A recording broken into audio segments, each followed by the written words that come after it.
परम शांति। परम शांति।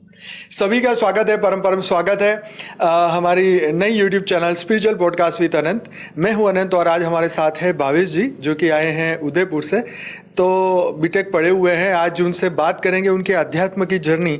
आज युवा, हम सोचते हैं कि युवा आउट लाइन पे बहुत जाते हैं, परंतु आज आपको ये जर्नी सुन के लगेगा कि भाई आज के जो युवा है वो ज्ञान में भी आगे बढ़ रहे हैं। तो बहुत बहुत स्वागत है बापू जी के इस अहमदाबाद आश्रम में। बहुत धन्यवाद। परम शांति। तो शुरू करते हैं आपसे। तो आपका जन्म कहाँ हुआ? मेरा जन्म नाथद्वारा के पास एक गांव में हुआ। हाँ हाँ। जहाँ पर मैं, मेरे मम्मी पापा, दादी और बड़ी बहन रहते थे जी।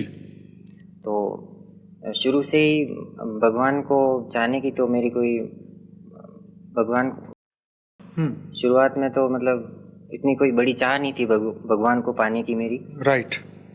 और न ही विश्व कल्याण की कोई प्रबल इच्छा थी जी। शुरुआत में तो मेरी मतलब दूसरों की तरह सुख की कामना ही करता था कि मेरे जीवन में सुख ही आए, दुख ना आए। लेकिन मेरे को माहौल ऐसा ही मिला कि मेरे को ये करना ही पड़ा। और फिर थोड़ा मतलब बहुत उस माहौल से रिग्रेट है या ठीक है जो है? नहीं, बहुत अच्छा हुआ। अच्छा हुआ। हाँ। वाह, वेरी नाइस। मेरे को भगवान मिले, बाकी भगवान नहीं मिलते। मेरे को खून के आंसू नहीं रोना फिर। ये तो बात ठीक है। तो शुरुआत में बचपन में आप क्या सोचते थे परमात्मा के प्रति? भगवान में विश्वास रखता था मैं कि कौन से भगवान में? सब भगवान में जोड़ में सभी में कि आपके माता पिता किसके करते हैं? मतलब भोलेनाथ, माता जी? तो भोलेनाथ की करते हैं। हाँ हाँ। पापा भोलेनाथ, हनुमान जी की करते हैं, लक्ष्मी जी की भी करते हैं। अच्छा अच्छा अच्छा अच्छा। हाँ, रेगुलर तो भोलेनाथ की और हनुमान जी की होती है। बाकी ओकेजनली लक्ष्मी जी, गणेश जी इनकी होती है। अच्छा अच्छा अच्छा। चलो बढ़िया। तो फिर कैसे आगे बढ़ते गए? क्या क्या सवाल मन में आते थे जब आप युवा आगे बढ़े जीवन में? फिर मैं थोड़ा बहुत तो बचपन में अंतर्मुखी था ही। हाँ। लेकिन उसके बाद वहाँ का गांव का माहौल ऐसा था कि हमारा रहन सहन अलग था। और गांव के जो बाहर जो लोग रहते थे उनका रहन सहन अलग था जी। तो मेरी उन लोगों से बनती नहीं थी। तो मैं घर में रहता था और बाहर खेलने जाता था, पर ज़्यादातर मैं खुद के साथ ही रहता था। तो वो अंदर वो मंथन चलता रहता था मेरा, कुछ ज्ञान का मंथन।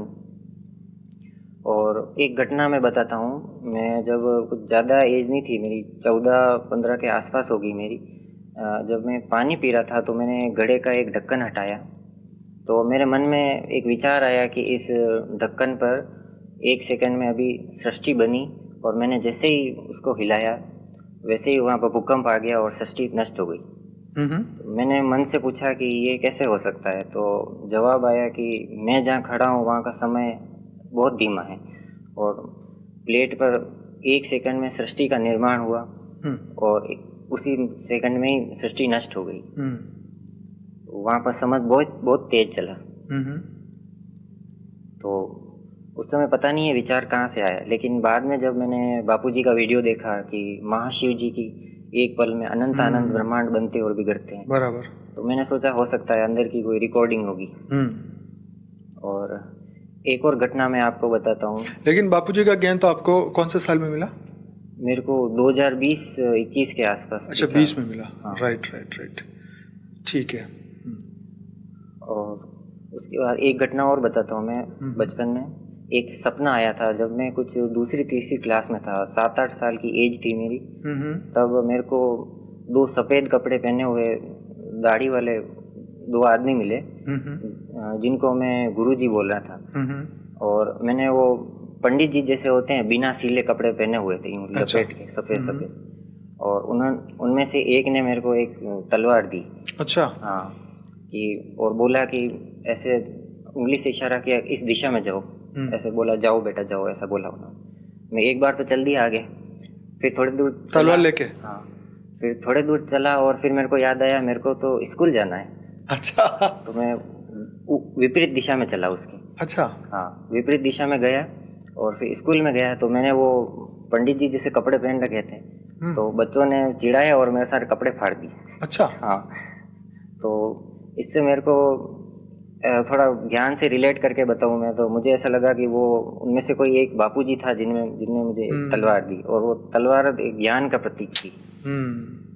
और बोला होगा कि विश्व कल्याण के लिए जाओ। मैं उल्टा गया माया में, तो माया ने मेरे कपड़े फाड़ दिए। और फिर मैं माया से दुख से घबरा कर फिर से गुरु की तरफ गया। तो इस तरह से मुझे समझ में आया कि ऐसा हो सकता है। ये काफी पुराना सपना है, मेरे दिमाग में अभी भी है। बाकी सारे तो गायब हो गए। तो उसके बाद फिर जब आप पढ़ाई कर रहे थे उस वक्त आपका दिमाग ज्ञान मार्ग की ओर जाता था या नहीं? नहीं, पहले तो मैं ज्ञान को कुछ समझता नहीं था कि ज्ञान चाहिए तो क्यों चाहिए, क्या करना है ज्ञान। बराबर। पहला कोई उद्देश्य होना चाहिए, कोई उद्देश्य मिले तो उसके लिए मैं ज्ञान ढूंढूंगा। Very good. तो पहले तो सब कहते थे कि पहले पढ़ाई करो, करियर बनाओ, धर्म में बाद में जाना। ठीक है, चलो बाद में करेंगे, ये सोचा था मैंने। पर भगवान को कुछ और ही मंजूर था। तो इसके बाद 10th तक आया मैं पढ़ते पढ़ते, तो मेरे पड़ोसियों ने ईर्ष्यावश मेरे ऊपर काला जादू कर दिया था। अच्छा। तो उसका इफेक्ट सबसे ज़्यादा मेरे ऊपर पड़ा था। आपको कैसे पता चला कि आपके ऊपर किया गया? वो क्या है कि हम देवी देवताओं को भी पूजते थे पहले, जिनमें वो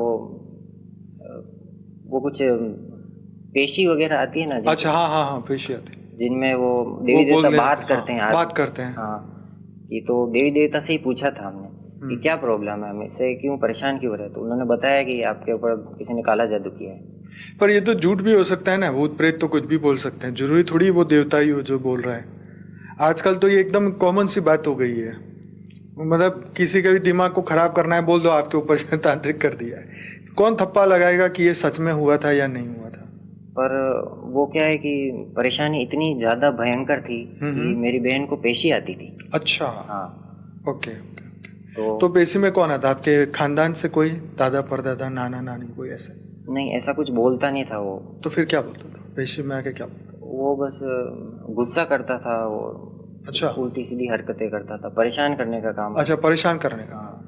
तड़पाने का काम है सर। फिर कैसे वो खत्म हुआ?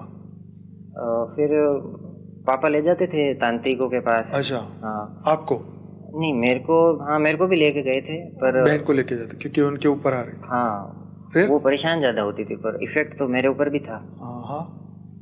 तो थोड़ा बहुत फर्क पड़ता था, बाकी कोई खास फर्क पड़ा नहीं तांत्रिकों से भी। वो एक बार प्रॉब्लम हो जाती है तो। कितना साल चला ये प्रॉब्लम? ये करीब बहन की शादी होने के बाद उसको तो प्रॉब्लम कम हो गई।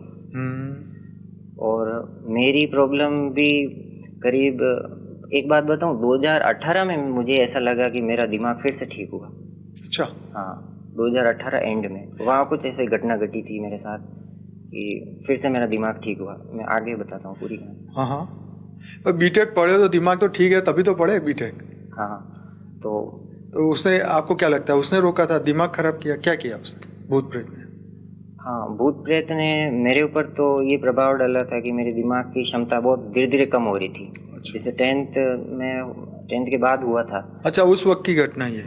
अच्छा अच्छा। तो मैं 11th क्लास में आया, तो मेरे को साइंस में बहुत इंटरेस्ट था, तो मैंने साइंस मैथ सब्जेक्ट लिया था। उस समय मेरी ज्ञान की भूख भी बहुत बढ़ गई थी, लौकिक अच्छा। ज्ञान की, कि मुझे ये सब्जेक्ट पढ़ना है अच्छे से। बराबर। पर भूत उल्टे थे, भूत बहुत सारे घुसे हुए थे। उन्होंने मतलब दिमाग की क्षमता को गिराना शुरू किया।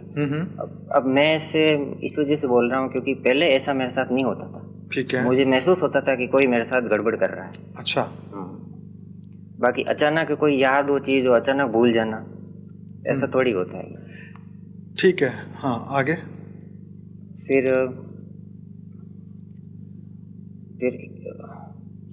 तो उसके बाद फिर पढ़ाई में क्या प्रॉब्लम हुई? हाँ, जैसे 11th तो जैसे तैसे मैंने पास कर ली। पर साइंस में? हाँ, पर मुझे ऐसा लगा कि मेरा कोर्स अधूरा रह गया है, तो मुझे ऐसी इच्छा होती है कि मैं इन किताबों को फिर से पढूं। अच्छा। तो हाँ, तो 11th की किताबें भी मैंने रख ली, फिर से पढ़ी? हाँ, मतलब रख ली। अच्छा। हाँ, मतलब आगे जब टाइम मिलेगा तब पढ़ लूँगा ऐसा करके। बराबर। फिर 12th में आया तो 12th में भी यही कि पास तो हुआ, मार्क्स थोड़े अच्छे नहीं आए। ठीक है। तो उसमें भी मतलब मैंने बुक्स रख ली, जैसे जैसे मैं किताबों को इकट्ठा करता जा रहा था। ठीक है। उसके बाद फिर मैं बीटेक का एडमिशन लिया मैंने। फिर 2012 में मैंने बीटेक में एडमिशन लिया। अच्छा, 12 में, ओके। तो अब मेरी दिमाग की क्षमता मतलब 5 से 10% ही रह गई थी। अच्छा। हाँ, तो अब मैं लगातार फेल होना शुरू हुआ था। अच्छा, हम्म, क्या चलता था दिमाग में? कुछ तो चलता। मतलब बहुत ज़्यादा आलस आता था, मतलब सोता ही रहता था मैं लगातार। सोते, खाना पीना सोना, हाँ, कॉलेज नहीं जाना। कॉलेज नहीं जाना, क्या मन करता था? क्या आता था मन में? सो जाओ, नहीं बस सो जाऊँ, मतलब लोगों से दूर रहूँ, लोगों से मिलना नहीं। अंधेरा पसंद आता था, रोशनी से भी परेशानी होती थी। अच्छा। फिर क्या हुआ? फिर अब मैं फेल होना शुरू हुआ था। अब पहले मैं ज़िंदगी में कभी फेल हुआ नहीं, मैं बराबर। टीचर्स की तारीफ ही सुनी थी। हम्म। अब मैं बेइज्जती होती थी, मेरा सारा एम टूट गया। हम्म। तो उसके बाद बच्चों से भी मेरी कोई खास बनती नहीं थी। तो कुछ बच्चे मेरे दोस्त थे जो या तो हॉस्टल छोड़ देते थे या फिर कॉलेज ही छोड़ देते थे। तो फिर मैं हॉस्टल में ही रहता, कॉलेज भी कम जाता। उदयपुर में पढ़ेगी? हाँ, उदयपुर में पढ़ेगी। तो एक बार मैंने साक्षी दीदी का मॉर्निंग में जो पॉडकास्ट आता है उसमें देखा था कि जो आध्यात्मिक लोग होते हैं उनके जीवन में ऐसा होता है। तो मुझे लगा हाँ, सही सही कह रहे हो आप। उसके बाद मैं हॉस्टल में रहता था। उसके बाद हॉस्टल में वाईफाई आया। तो वाईफाई आया तो वहाँ पर मैंने शुरुआत में मुझे अच्छे अच्छे जो देशभक्त विद्वान लोग हैं उनकी वीडियोस मिलने लगी मुझे। बराबर। जैसे राजीव दीक्षित जी, राहुल चिमन भाई मेहता और प्रवीण मोहन, वैदिक वैज्ञानिक अग्निवेश नेस्टिक, और ये जो आर्य समाजियों के चैनल होते हैं, वैदिक चैनल, ये मेरे को दिखने लगे। मेरे को इंटरेस्ट आता था, मैं देखता था ये। बराबर। तो राजीव दीक्षित जी देशभक्त थे। वो स्वदेशी का आंदोलन चलाते थे और स्वदेशी का प्रचार करते थे। तो मैं भी मतलब तब से मैं भी स्वदेशी चीज़ें ज़्यादातर खरीदता हूँ। ठीक है। और उन्होंने भारत का सच्चा इतिहास बताया, भारत की महिमा बताई कि मतलब भारत मतलब हर क्षेत्र में मतलब बहुत आगे था पहले, और धीरे धीरे इसको दबाया गया और इतिहास के पन्नों से भी हटा दिया गया। अभी जो फिर उसके बाद क्या हुआ? उसके बाद मेरे मन में मतलब ये देशभक्ति की प्रचंड भावना बढ़ गई कि मतलब अपना देश तो अभी भी गुलाम ही है। मतलब क्या सोचा, आर्मी में जाने का? नहीं, मैंने सोचा कि आर्मी में जाने से तो गोली भी नहीं चलाने देते, वो बांध के रखते हैं कि फिर क्या करें? ऑर्डर कौन। अब आर्मी में बहुत जने भर्ती हुए, वो थोड़ी देश का भला इतना नहीं कर सकते। अब वो तो जरूर पड़ेगी तो करेंगे ना, तब तक तो ठीक है। हाँ, तो मतलब मैंने सोचा कि इस देश अपने कई सदियों से गुलाम है और 1947 में भी केवल आंशिक रूप से ही आज़ाद हुआ था। तो मैं चाहता था कि अब इसको पूरी 100% आज़ादी मिले। ठीक है। और कोई आज़ाद नहीं कराना है, मुझे इसको आज़ाद कराना है। और एक वो जो राहुल चिमन भाई मेहता थे, उनकी वीडियोस भी देखता था मैं। हाँ। वो हर मतलब दुनिया और देश की मतलब डिटेल में प्रॉब्लम को एनालिसिस करते थे। ओके। और बताते थे कि ये प्रॉब्लम मतलब दुनिया को कंट्रोल कौन कर रहा है, अपने देश को कौन कंट्रोल कर रहा है। मैंने कभी सुने नहीं उनके बारे में, सुनूंगा अभी आपने कहा है तो। हाँ, वो भी क्रांतिकारी हैं वो। अच्छा, अभी है या नहीं? अभी हैं। है? अच्छा। अभी राइट टू रिकॉल पार्टी के संस्थापक हैं। अच्छा, right to recall, okay okay okay, right. तो उन्होंने एक वो कानून बना रखे हैं, एक किताब भर के, कि अगर ये कानून पास करवा दो आप, तो मतलब इस देश का मतलब कंट्रोल जो है नेताओं और मतलब बाहरी लोगों की बजाय जनता के पास आ जाएगा। हाँ, वो तो मैंने सुना था। ठीक है, उसके बाद फिर और क्या आपको, आपने और किसको सुना? और तो बस ये भारत की महिमा के बारे में सुना था कि ये था, और Okay. उद्देश्य मिला मेरे को कि अच्छा, उद्देश्य मिला, देश का कल्याण करें। कल्याण करना है। ठीक है, वेरी तो गुड। अब मन में आया कि अब कैसे करें, अब इतनी ताकत तो है नहीं, असुर तो इतने ताकतवर है कि फूंक मार के उड़ा देंगे, अपने इतना दम है नहीं। तो फिर मन से जवाब आया कि अध्यात्म में है इतनी ताकत। तो अब वेरी नाइस। तो फिर मैंने मन से पूछा कि अध्यात्म में कैसे है। तो मैं बचपन में वो रामायण महाभारत देखता था, तो उनमें मेरे को नजर आते थे बड़े योद्धाओं द्वारा चलाए गए दिव्यास्त्र। तो मैंने सोचा अगर ये मिल जाए तो अपन देश की रक्षा कर सकते हैं दुश्मनों से। राहुल चिमन भाई मेहता ने समझाया था मेरे को कि देश के लिए हथियारों का क्या महत्व होता है। उन्होंने बताया था कि रशिया और अमेरिका के पास इतने परमाणु बम हैं कि वो अपने ही देश में फोड़ देगा तो भी पूरी दुनिया नष्ट हो जाएगी। सही बात है। तो हाँ, वो पड़ा भी फूट जाए तो भी सब खत्म। हाँ, तो मतलब इतने हथियार अगर किसी देश के पास हो तब जाके मानना कि आप सुरक्षित हो, अदरवाइज आपके देश को कोई भी कब्जा कर देगा, कभी भी तोड़ देगा। बराबर। तो फिर मैंने सोचा कि अब न्यूक्लियर टेस्ट तो करने देगा नहीं कोई, तो अब अध्यात्म की तरफ जाते हैं और शक्तियाँ ढूंढते हैं। तो फिर दिव्यास्त्रों के बारे में, सिद्धियों के बारे में मैं खोजबीन चालू कर दी। अच्छा, वाह, वेरी इंटरेस्टिंग। फिर उसके बाद ये अष्ट महासिद्धि हनुमान जी की ये पता लगी। अच्छा। हाँ, इसके बारे में भी ये भी अच्छी लगी मेरे को। और जो हवा में उड़ने वाली, अदृश्य होने वाली, कोई प्राप्त करी कि नहीं सिद्धि? एक बार प्लानिंग कर रहा था मैं। अच्छा, प्लानिंग किया। हाँ, और कुछ छोटी मोटी साधनाएं भी की थी मैंने। अच्छा। हाँ। क्या फायदा हुआ उससे? उससे फायदा कुछ महसूस तो नहीं हुआ मेरे, हो सकता है मैंने कुछ माँ सरस्वती की साधना की थी। अच्छा। मेरा दिमाग ठीक करने के लिए। अच्छा। उससे हाँ मुझे थोड़ा फायदा महसूस हुआ था। Very good. पर बड़ी साधना है का मेरा वो प्लानिंग फिर बाद में चेंज हो गई। मैं आगे बताता हूँ क्यों नहीं की मैंने बड़ी साधना। तो उसके बाद में ये सिद्धियों शक्तियों को ढूंढने लगा।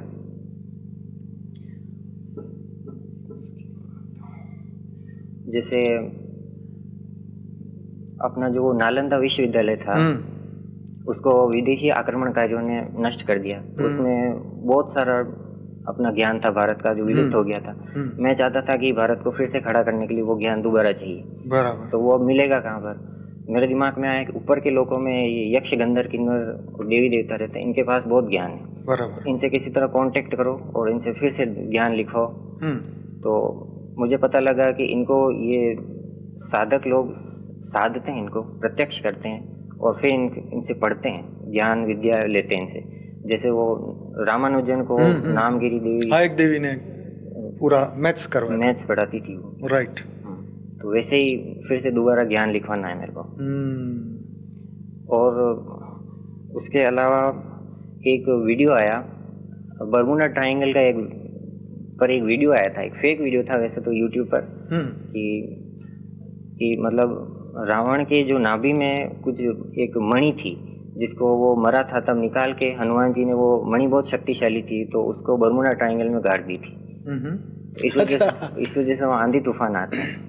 तो मैंने, और उसमें ये भी लिख रखा था कि अगर ये मणि अपने देश के पास हो तो अपने देश की नेवी बहुत ताकतवर बन जाएगी। तो आप सच मान गए इस बात को?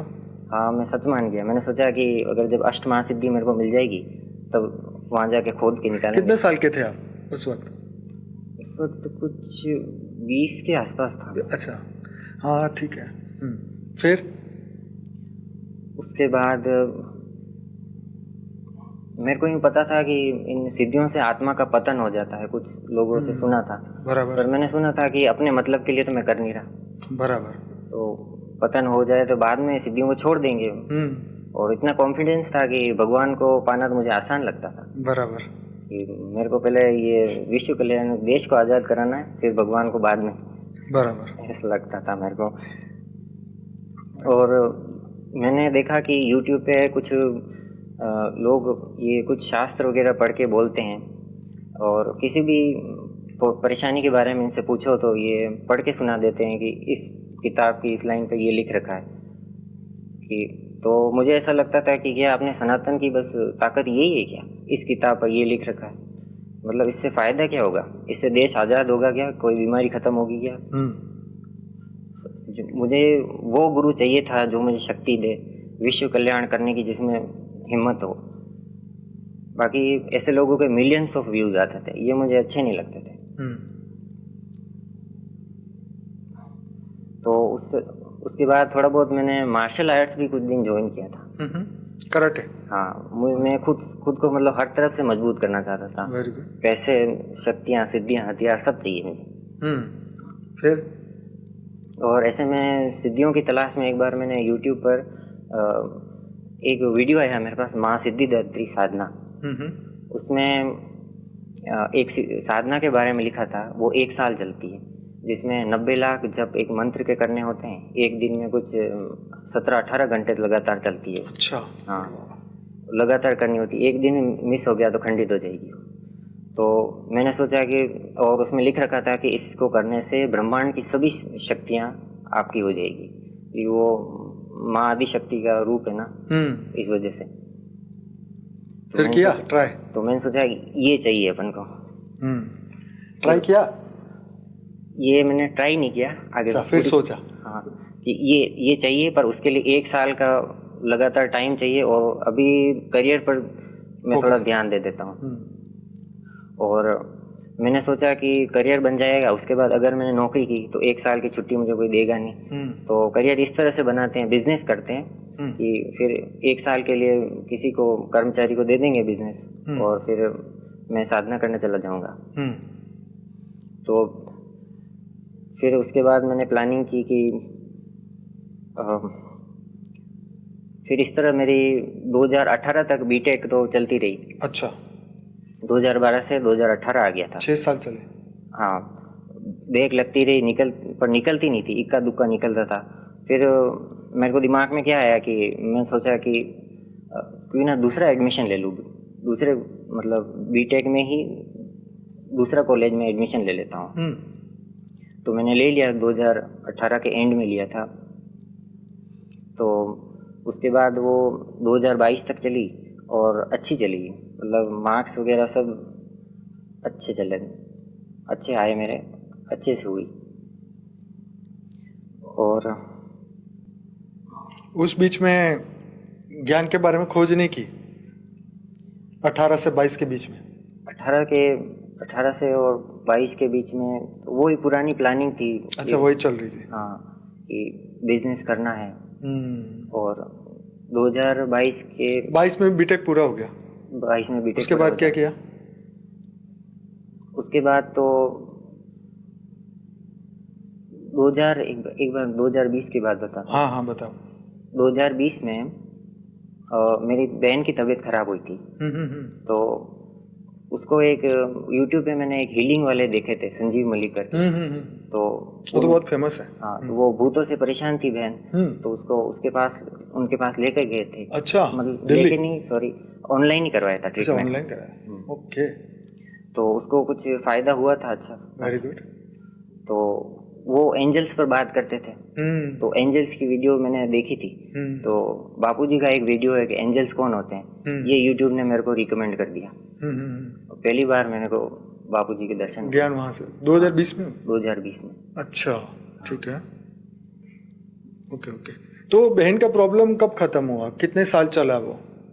बहन का प्रॉब्लम वही 2013 के आसपास से शुरू हुआ, और करीब 2-3 साल तो चला, करीब नहीं 2020 तक, 2020-21 तक चला। फिर खत्म हो गया? कम हुआ है, कंप्लीट खत्म तो नहीं होता है। अभी ठीक हो गई? अभी वो दवाइयाँ लेती है, दवाइयाँ? मेडिसिन। ओके। तो अभी वो भूत वगैरह आते हैं या ऐसे ही, मतलब? नहीं, अब तो नहीं आते। अब नहीं आते? अब तो नॉर्मली लगती है। नॉर्मल है। Okay, right. तो ये बताओ कि फिर 2022 के बाद में कैसे फिर बापूजी के ज्ञान में आए आप? पहला तो वीडियो 20 में मिला। हाँ। फिर उसके बाद आपने खोजा नहीं बापूजी को? नहीं, उसके बाद कुछ वीडियो जो आते थे वो देख लेता, पर मेरा यूँ था कि अभी एक बार करियर बना लेते हैं, फिर ये काम बाद में करेंगे। ठीक है। तो एक बार जो ठान लेता हूँ मैं, पीछे पड़ जाता हूँ, बराबर, नहीं करना। तो उसके बाद 2022 में मेरे को एक जॉब ऑफर हुआ था कि प्राइवेट जॉब, वो ज़बरदस्ती मेरे को टीचर्स ने भेज दिया, मेरी करने की इच्छा तो नहीं थी। हम्म। पर उसको वो टेक्निकल नहीं था, मैं तो मशीनों से खेलने वाला था और मेरे को वो आर्ट्स और कॉमर्स का काम दे दिया वहाँ पर। अच्छा अच्छा। और मेरे दिमाग में वही चलता रहता है, बिजनेस करना बिजनेस करना। और मैंने 2000 ये जो बीटेक में कुछ फाइनल ईयर में प्रोजेक्ट बनाए थे, कुछ वाटर लेवल इंडिकेटर का। जो पानी की टंकी होती है वो भर जाती है, उसका लेवल दिखाता है, ऑटोमेटिक मोटर को ऑन ऑफ। हाँ। तो मैंने सोचा कि इसी को मार्केट रेडी करके बेच के बिजनेस शुरू करते हैं। तो मैंने उस पर काम शुरू किया। उसके बाद मैं 1 महीने का वो जॉब किया था।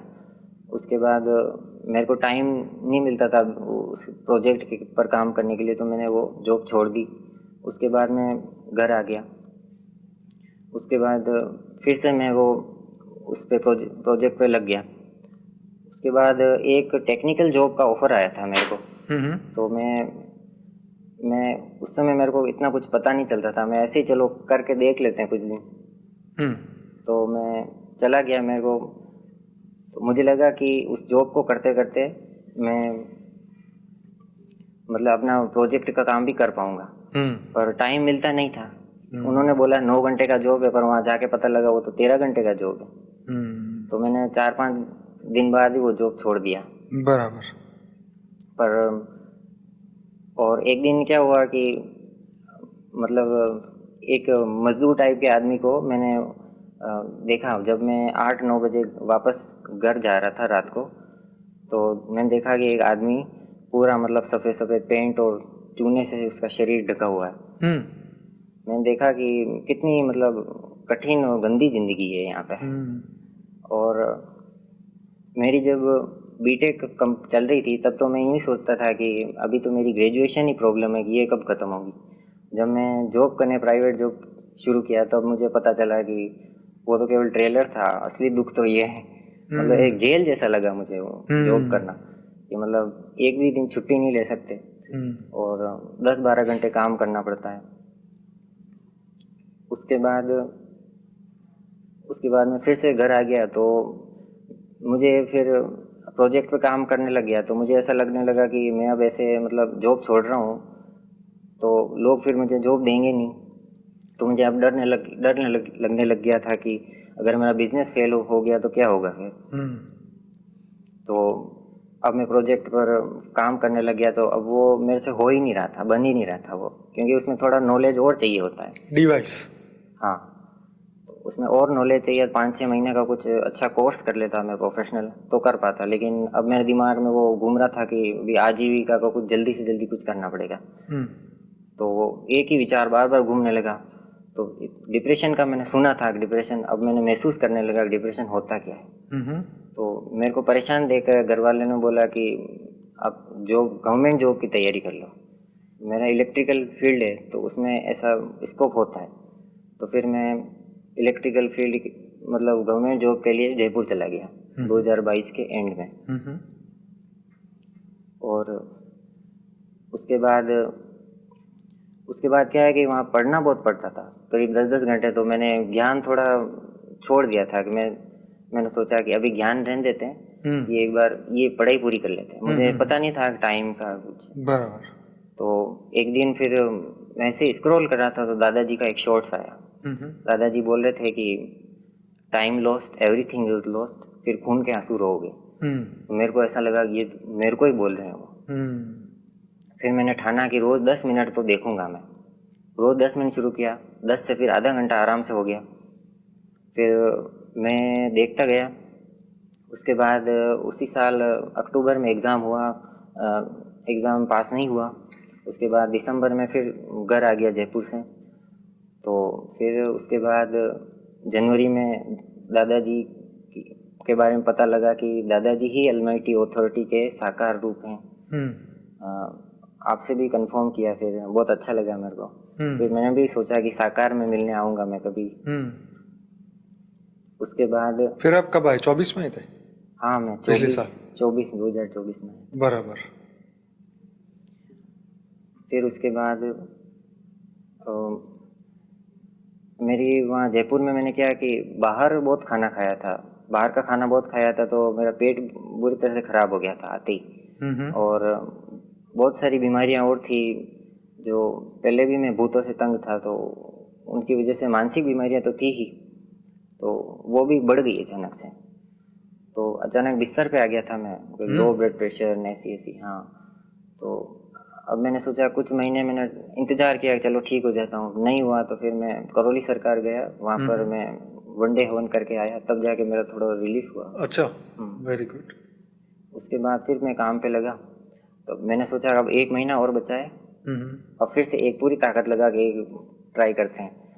तब उसी दूसरे दिन मेरे को ऐसी फूड पॉइजनिंग हुई कि 10 दिन तक मेरे मतलब बिस्तर पे लेटा रहा मैं। अच्छा। हाँ, फिर मैंने छोड़ दिया, चलो फिर उस समय भी नहीं हुआ, दूसरा अटेम्प्ट। उसके बाद जब उस एक बात और कहना भूल गया, जब मैं जयपुर था तब मैंने आपका मतलब दादाजी का वो वीडियो देखा था, महाकाल प्रलय में कौन कैसे बचेगा। तब मैंने जजमेंट डे वाला वीडियो नहीं देखा था। तो मेरे को यूँ लगता था कि विनाश नहीं होगा, हो ही नहीं सकता, क्योंकि बापूजी बोलते थे कि मैं थर्ड वर्ल्ड वॉर नहीं होने दूंगा, पहले बोलते थे। पर महाकाल प्रलय वाले वीडियो में मैंने देखा था कि उन्होंने बताया कि अभी आत्माएं जागी नहीं है, तो वो अब रोका नहीं जा सकता जी। तो मैंने ये शब्द पहली बार सुना कि दुनिया का विनाश होने वाला है। अच्छा। हाँ, तो मेरे को बड़ी खुशी हुई उस समय। अच्छा। दुख नहीं हुआ, मेरे को लगा कि अब इस गंदी दुनिया से सबका पीछा छूटेगा। बहुत खुशी हुई मेरे को।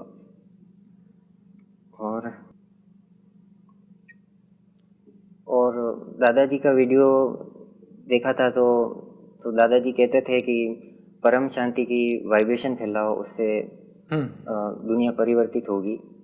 तो मैंने जब पहली बार ये बात सुनी, तो उस समय तो मैं सिद्धियों के बारे में सोच रहा था कि, तो मेरे को जब ये शब्द लगा कि मैंने सोचा है कि परम शांति तो बहुत ठंडा ठंडा शब्द है, प्लान तो कुछ धमाकेदार होना चाहिए कि मतलब ऐसे दिव्यास्त्रों से असुरा को विनाश कर दे, ऐसा कुछ। तो मैंने सोचा है कि बापूजी कोई संत हैं, इनकी अलग प्लानिंग है, विश्व कल्याण की अपनी अलग प्लानिंग है। जिद छोड़ी नहीं मैंने उसमें, जब मैंने वीडियो देखा था जिद पे अड़ा रहा कि मेरे को ये प्लानिंग से ही चलना है।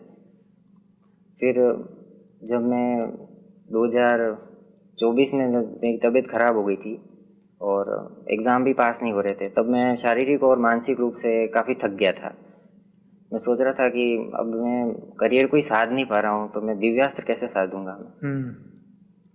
तो मैंने सोचा कि इनको छोड़ देते हैं, परम शांति की वाइब्रेशन ही फैलाएंगे, ये नहीं करते हैं। क्योंकि मेरे को ज्ञान सुनते सुनते रियलाइज़ हुआ था कि भगवान दिव्यास्त्र तो मेरे को देने वाले हैं नहीं। वो क्योंकि वो जो ये जो प्लानिंग है वो पहले भी वो कर चुके हैं कई बार। असुरों का विनाश वो दिव्यास्त्र से कर चुके हैं, राम अवतार, कृष्ण अवतार में। असुर मर के फिर पैदा हो जाते हैं, फिर पाप बढ़ जाता है। तो इस वजह से वो नई प्लानिंग लेके आए हैं कि परम शांति की वाइब्रेशन फैलाओ, असुर भी सुर बन जाएंगे। तो चलो वह मैं ये जिद छोड़ ही दी, मैंने मान लिया कि चलो परम शांति ही फैलाएंगे। तो अब कैसा है, जब से ज्ञान से जुड़े उसके बाद लाइफ कैसी है? लाइफ अच्छी है, डर तो खत्म हुआ। पहले मतलब बुद्धि यहाँ पृथ्वी तक ही सीमित थी, धरती को देखता था, मतलब धरती खत्म होने जैसी लग रही, पोल्यूशन हो रहा है, आबादी बढ़ रही है। मुझे लगता था कि इन सबको रिवर्स कैसे करेंगे, दिन ब दिन खराब हो रही है ये। अब जब ज्ञान सुना तो पता चला कि पूरा मल्टीवर्स में गड़बड़ है और दुनिया बेहद का विश्व देखा तो मतलब विश्व बहुत बड़ा है। अगर एक मल्टीवर्स तो कुछ भी नहीं है इसके सामने, अगर कोई खराब हो भी जाता है तो कोई चिंता वाली बात नहीं। और दादाजी का बात सुनी कि मल्टीवर्स में ही मतलब गड़बड़ है, बाकी सारे जो मल्टीवर्स है अनंत अनंत, उनमें सब अमर लोग है। तो बहुत अच्छा लगा मुझे कि कहीं पर तो चलो सुख है। और फिर मैं ये 2024 में अक्टूबर में साकार मिलन भी हुआ मेरा। शरीर स्वस्थ हुआ कि नहीं, मन स्वस्थ हुआ कि नहीं बाद में? ज्ञान सुनते सुनते? हाँ, मन स्वस्थ हुआ, मन पे फर्क पड़ता है। अभी कोई पहले वाला कोई प्रॉब्लम वगैरह? नहीं, प्रॉब्लम तो अब कोई भूतों वाला है, दिमाग वाला प्रॉब्लम नहीं है। और जो साकार जो शरीर में जो प्रॉब्लम आ जाती है वो तो मुश्किल से जाती है, तो वो अभी मेरा ट्रीटमेंट चल रहा है। अभी ऐसा नहीं है ट्रीटमेंट छोड़ दिया, करौली सरकार में चल रहा है मेरा ट्रीटमेंट। बराबर। ओके। इस स्थूल शरीर से प्रॉब्लम थोड़ी टाइम से जाती है। बराबर। नहीं, वो तो ठीक बात है। कर्म बंधन है तो वो तो सामने आएगी। हाँ, फिर बताइए, कितनी बार गए करौली सरकार? करौली सरकार तो मैं 4-5 बार। 4-5 बार? कितने दिन वहाँ रहना पड़ता है? 2-2 दिन, 3 दिन? कभी कभी सप्ताह भर रहना पड़ता है। हाँ। Okay, right. तो अब जीवन का लक्ष्य क्या है? अब तो वही जो पुराना लक्ष्य था वही। अब पहले तो केवल एक देश को देखता था मैं कि देश को आजाद कराना है। अब फिर धीरे धीरे फिर मेरे को पता लगा कि पूरी धरती पर असुरों का कब्जा है, दूसरे देशों पर भी है। तो मैंने सोचा एक बार देश को आजाद कर देते हैं, फिर धीरे धीरे दूसरे देशों को भी करवाएंगे। अब बुद्धि थोड़ी पूरे मल्टीवर्स तक पहुंचाई है दादाजी ने। तो पूर्व जन्म की कोई स्मृति आती थी बचपन में, या ऐसे अंदर से कोई आवाज आती थी जब आप समझदार हुए तब? नहीं, ऐसा कुछ महसूस नहीं हुआ। तो जब ज्ञान सुनना शुरू किया तो आपको फिर कैसा फील होने लगा? मतलब जैसे मेरा भी लाइव उस वक्त तो आप चालू हो गया था 2022 के बाद, तो उससे पहले ही चालू हो गया था लाइव। रात को 10 से 11 जो मैं क्लास कराता हूँ, वो अटेंड किए कि नहीं किए आपने उस वक्त? 2022 में? हाँ, 2022 में अटेंड करता था मैं कुछ, पर उस समय तो क्या था कि वो करियर का पीछे करियर था। के फोकस था। हाँ, राइट। मेरे को नहीं पता था कि टाइम कम है, ऐसा कुछ टाइम का पता नहीं था कि कौन सा समय चल रहा है अभी। बराबर। तो अब जीवन में आगे क्या प्लान है? अब तो यही है कि लौकिक और अलौकिक दोनों को बैलेंस करके चलना है और दादाजी का संकल्प पूरा करना है। Right. Good good good good. और कोई विशेष बात अगर आप बताना चाहें जो मैंने नहीं पूछा?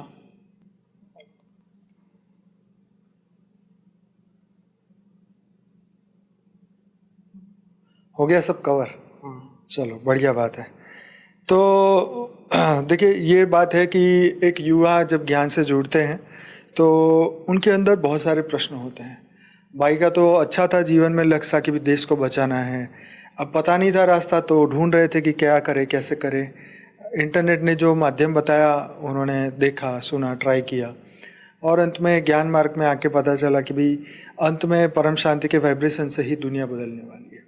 ये बहुत महत्वपूर्ण बात है कि ऐसे हमारे युवा, बहुत सारे ऐसे लोग हैं, वो सोचते हैं कि हम समाज की जो सेवा है वो स्थूल साधनों से करें, परंतु यहाँ ये महत्वपूर्ण बात है कि बापूजी, मैं भी ये सोचता था कि मैं भी कुछ अच्छा काम करूँ लोगों के लिए, दुनिया के लिए, परंतु जब बापूजी ने समझाया कि भाई सबसे बड़ा काम है अपने आप के ऊपर काम करना, स्व परिवर्तन करना, और जब स्व परिवर्तन हमारा होगा तो हमारी आत्म जागृति होगी और हमारी अंदर जो आत्मा में अनंत सूर्यों की शक्ति है वो जागृत होगी, और तब आप देश, दुनिया और पूरे विश्व में मल्टीवर्स की तमाम आत्माओं के लिए आप कुछ कर पाएंगे।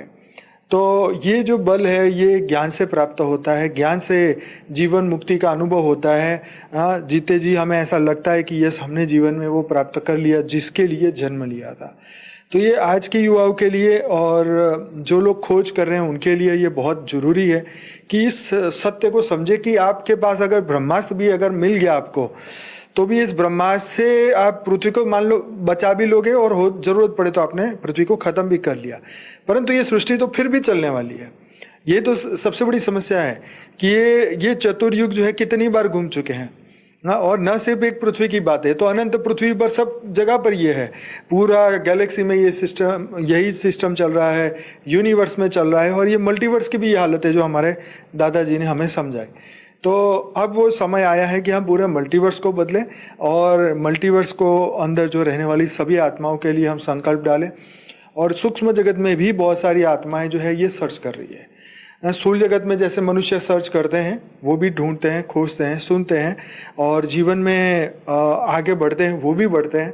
तो हमें सबके लिए संकल्प करना है। सभी ये सूक्ष्म जगत वाली आत्माएं भी पॉडकास्ट को सुनेगी, समझेंगी, क्योंकि ज्ञान तो वो भी चाहती हैं, वो भी समझना चाहते हैं। तो यही मौका है, यही समय है, यही हमारे पास एनर्जी है, ये शरीर है तो हमारे पास एनर्जी है कि हम दुनिया को बदलने के लिए अपना बेस्ट से बेस्ट कर सकें और अपने आत्मस्वरूप को जागृत करके। हाँ, ये क्वेश्चन आपसे पूछना था, आत्मस्वरूप में कुछ आपके क्या अनुभव रहे मेडिटेशन के, या ऐसा कुछ बता सकते हैं? अभी आप दिन में कितना टाइम योग करते हैं, ज्ञान सुनते हैं, कुछ बता पाएंगे? अभी थोड़ा तेज किया है मैंने अभी भी, बाकी तो अभी कुछ 2 महीनों से तेज किया है पुरुषार्थ। Okay, good. तो कैसा रहता है अनुभव मेडिटेशन में? अभी तो शांति मिलती है अभी। मन शांत हुआ? हाँ, मन शांत। खोज खत्म हुई? हाँ, खोज खत्म हुई। अंदर से भीतर से शांति होनी चाहिए कि नहीं बस अब यही है आखिरी, इसके बाद और जन्म लेना है? अभी नहीं, बिल्कुल नहीं। पूरा हिसाब पूरा? पूरा। अभी बाकी है कर्म बंधन? कर्म बंधन तो बाकी होंगे, काटेंगे। अच्छा, गुड।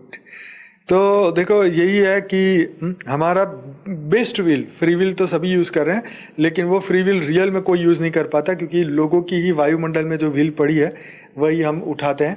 परंतु ज्ञान मार्ग हमें बेस्ट ऑप्शन देता है, बेस्ट विल, और वो है हमारे बेहद के कर्म, वो है हमारी आत्मा की जागृति, वो है विश्व कल्याण का संकल्प। तो हमें इसी को अपनाना है और आगे बढ़ना है। तो जरूर से बताइएगा आज का एपिसोड कैसा लगा, और कुछ कहेंगे? नहीं, बस। चलो, तो थैंक यू सो मच इस पॉडकास्ट को देखने के लिए। कैसा लगा आज का एपिसोड जरूर से लिखिएगा। और भी कोई सुझाव है, अगर आप भी आना चाहते हैं तो इस पॉडकास्ट में आपका स्वागत है। आपका मोटिवेशन, आपका इंस्पिरेशन लोगों को आगे बढ़ने में मदद कर सकता है। एक युवा जागेगा तो उसके पीछे कई युवा जागेंगे। तो थैंक यू सो मच। हमारी मेन चैनल है बापूजी दशरथ भाई पटेल, वहाँ पे मैं डेली रात को 10 से 11 लाइव मेडिटेशन कराता हूँ। 1380 से ज़्यादा एपिसोड हो चुके हैं, तो जरूर से मेरे साथ जुड़िए रात को 10 से 11। और मॉर्निंग में जुड़ना चाहते हैं तो परम शांति मोटिवेशन एंड मेडिटेशन की चैनल पे जुड़िए साक्षी के साथ सुबह 5:30 से 6:30 बजे। तो सभी दिव्य आत्मा का बहुत बहुत धन्यवाद। बेहद की परम महाशांति।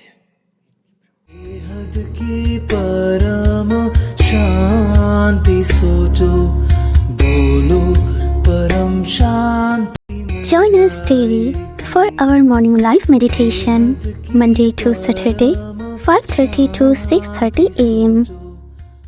Join us daily for live meditation, 10 p.m. to 11 p.m. on YouTube Live. Subscribe now. Website www.paramshanti.org. Email us anant@paramshanti.org. Like, share, subscribe. Join today. बेहद की परम शांति सो